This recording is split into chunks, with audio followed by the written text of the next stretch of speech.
I supported my unemployed husband for months only to discover he was cheating with my cousin. My revenge backfired and tore my family apart.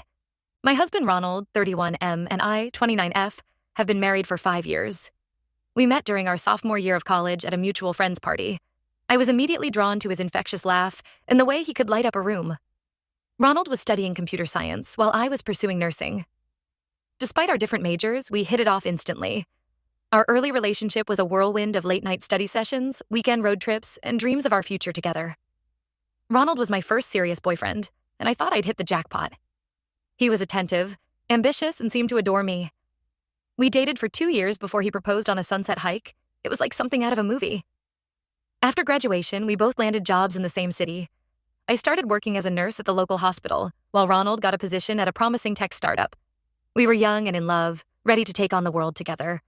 We had a small wedding surrounded by family and friends, and I truly believed we were starting our happily ever after. The first few years of marriage were good, if not perfect. Ronald's job was demanding, with long hours and high stress. I often felt lonely, especially during night shifts when I'd come home to an empty apartment. But I told myself it was just a phase. We were building our careers and saving for our future. Things started to change about a year ago. Ronald's startup went through a round of layoffs and he lost his job. He was devastated. I'd never seen him so down before.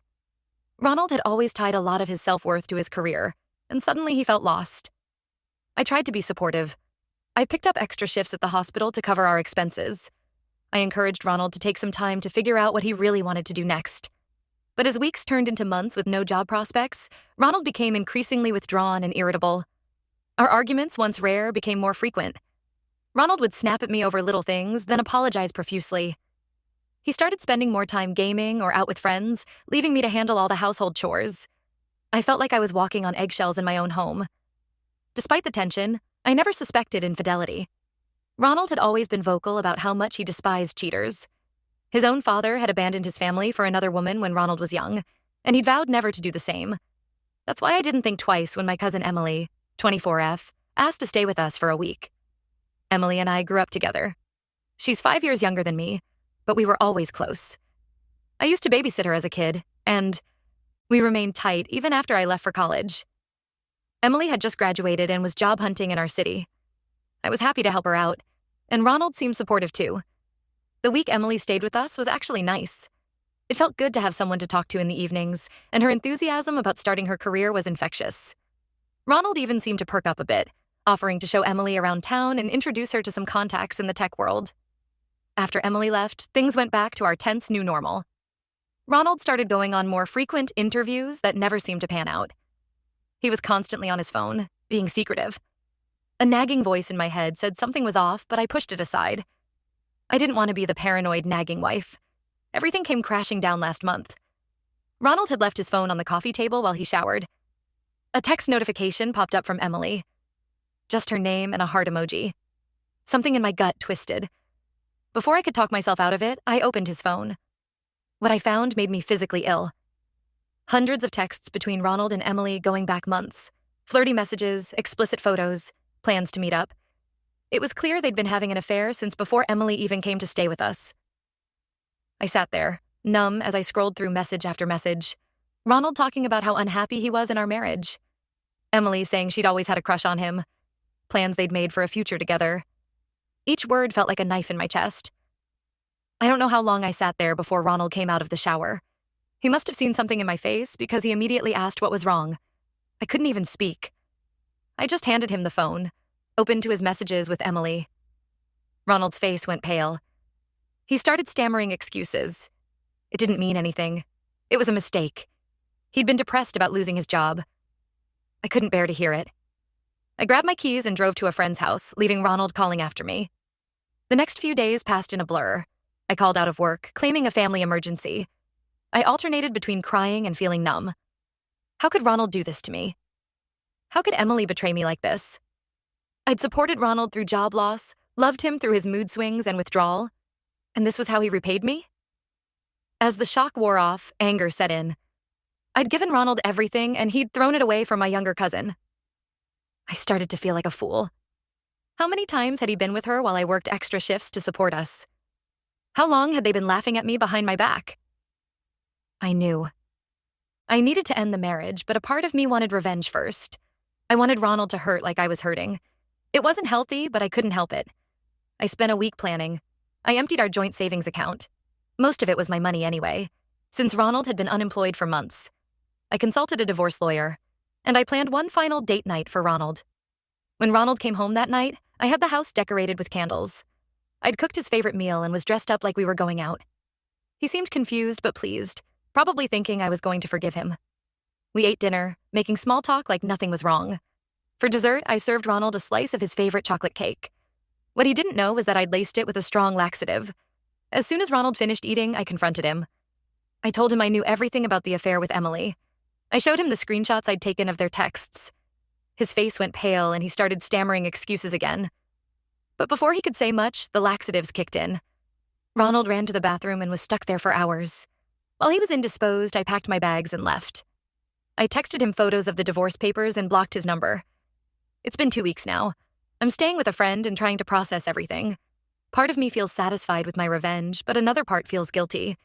Did I go too far? Should I have just confronted him normally? I'm also struggling with feelings of betrayal from Emily. We were so close growing up. I have memories of braiding her hair before school, helping her get ready for her first date, celebrating when she got into college. I can't believe she'd do this to me. I keep wondering if there were signs I missed. Ronald has been trying to contact me through mutual friends. He claims he's sorry and it was a mistake. Emily sent me a long email apologizing and begging for forgiveness. I haven't responded to either of them. I know I need to move forward with the divorce, but I'm feeling lost and conflicted. My whole future that I'd planned with Ronald has evaporated. I'm not sure who I am without him, as pathetic as that sounds. Any advice on how to handle this mess would be appreciated. Update. 1. It's been about a month since my last post, and a lot has happened. Thank you all for your support and advice. It really helped me through some dark days. I decided to go through with the divorce. Ronald tried to contest it at first, claiming I'd poisoned him with the laxatives. But once I showed my lawyer the evidence of his affair, he quickly backed down. We're in the process of dividing assets now. The hardest part has been dealing with family fallout. My parents were furious when they found out what Emily had done. They've always doted on her as the baby of the family, so this hit them hard. I remember when Emily was born.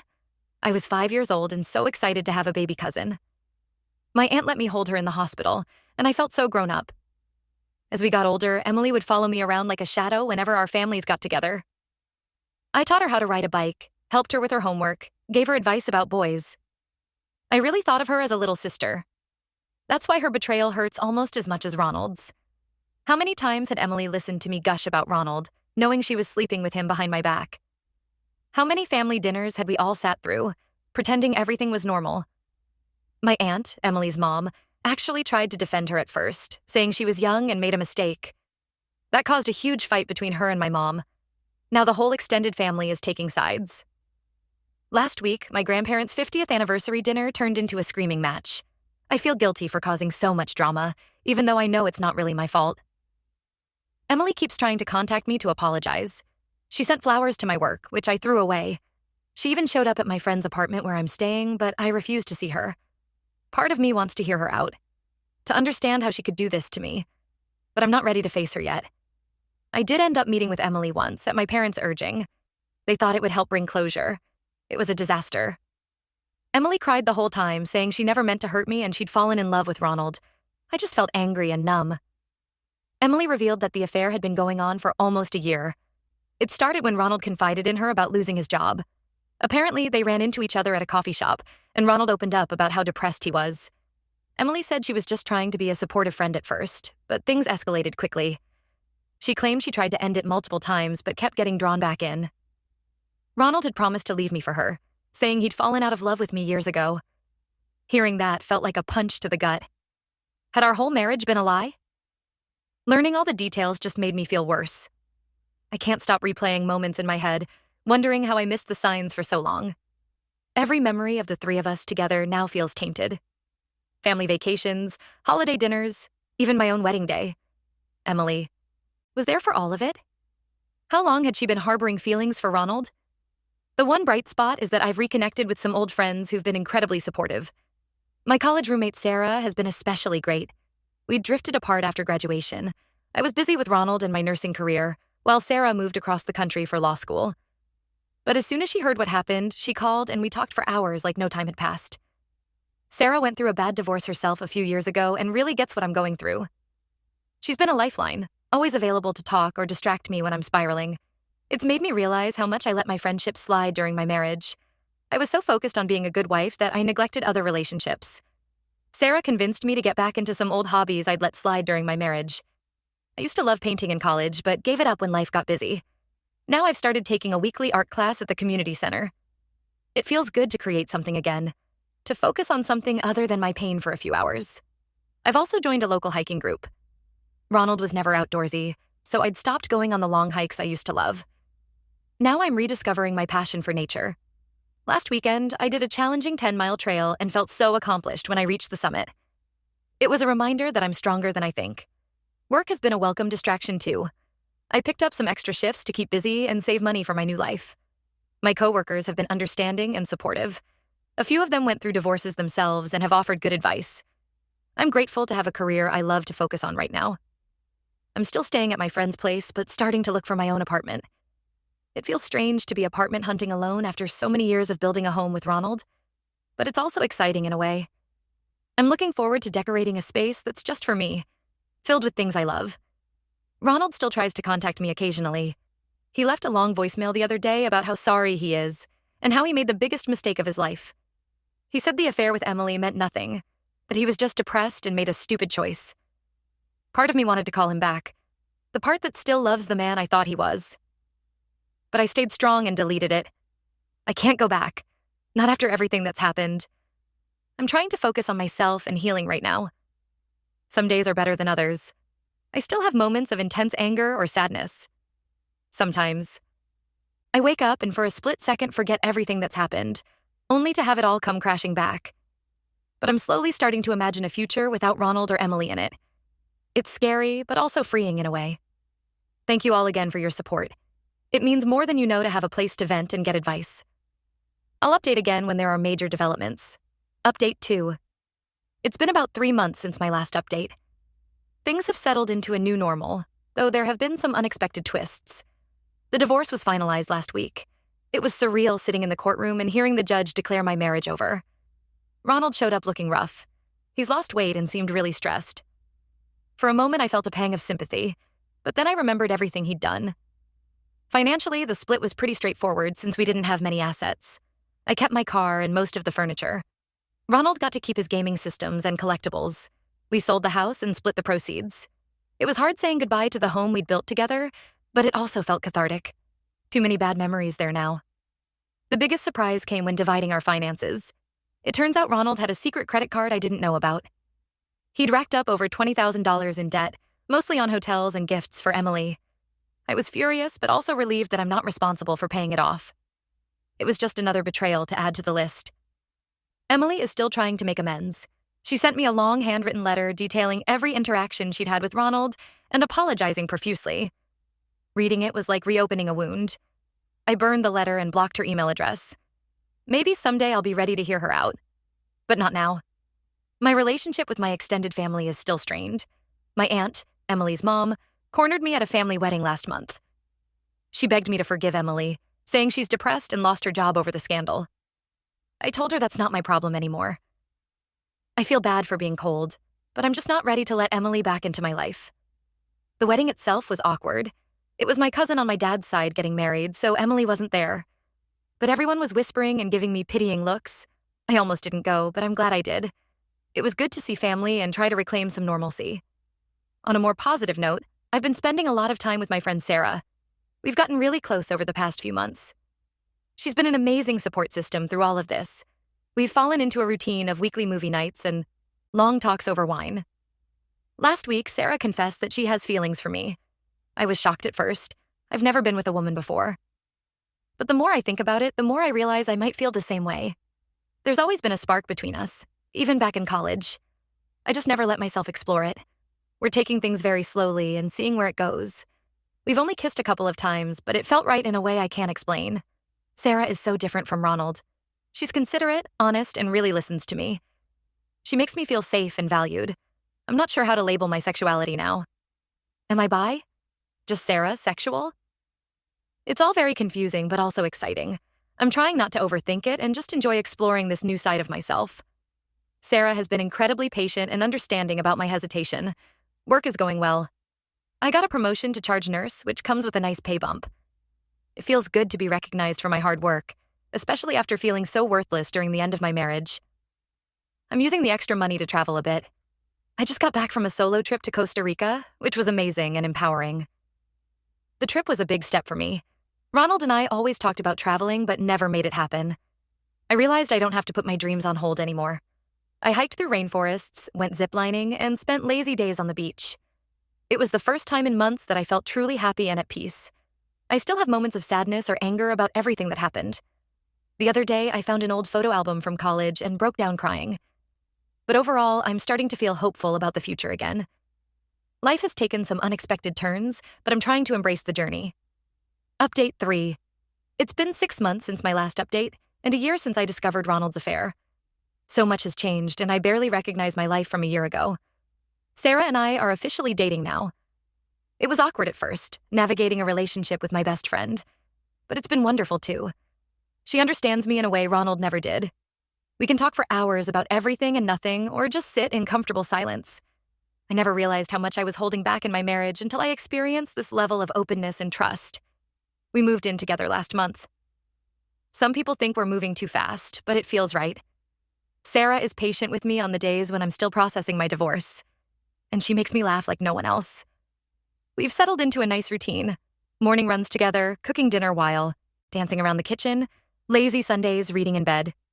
Ronald reached out again recently. He's engaged to someone new already, a woman he met at his new job. Part of me was hurt that he moved on so quickly. But mostly I just feel relieved that it's not my problem anymore. I hope he's grown and won't make the same mistakes, but I'm not invested in his life anymore. Emily is still persona non grata in the family. She moved across the country for a fresh start. My mom says she's in therapy and trying to turn her life around. I wish her well, but I don't think I'll ever be able to forgive her completely. The betrayal cut too deep. Last week was Thanksgiving, the first major holiday since everything happened. It was strange not having Emily there. She always used to help me in the kitchen. But it was also a relief not to deal with the tension. My parents hosted a smaller gathering this year, just immediate family. It was actually nice. We played board games and shared funny stories from past holidays. I've done a lot of reflection on my marriage to Ronald. Looking back, there were red flags I ignored. He could be selfish and dismissive of my feelings. I think I was so invested in the idea of our perfect relationship that I overlooked the cracks. I stayed even when I was unhappy because I thought that's what a good wife did. My relationship with Sarah is so different. We communicate openly about everything. She encourages me to pursue my own interests and supports my career. I feel like an equal partner, not someone's support system. It's not perfect, we still have disagreements, but we work through them together. Work continues to go well. I'm thinking about going back to school for my master's in nursing. It's something I always wanted to do, but put off for Ronald's career. Sarah is incredibly supportive of the idea. It feels good to be dreaming about my future again. I still have moments of sadness about everything that happened. The other day, I came across Ronald's old sweatshirt in a box and got teary-eyed remembering good times. But those moments are getting fewer and farther between. I'm not glad that Ronald cheated, but in a way, I'm grateful for where it led me. I've discovered so much about myself this past year. I'm stronger and more independent than I ever realized. I know now that I deserve a partner who truly values and respects me. Life isn't perfect. I still have trust issues to work through. And navigating a same-sex relationship has its challenges. But for the first time in a long time, I'm excited about the future. I can't wait to see where this new chapter leads.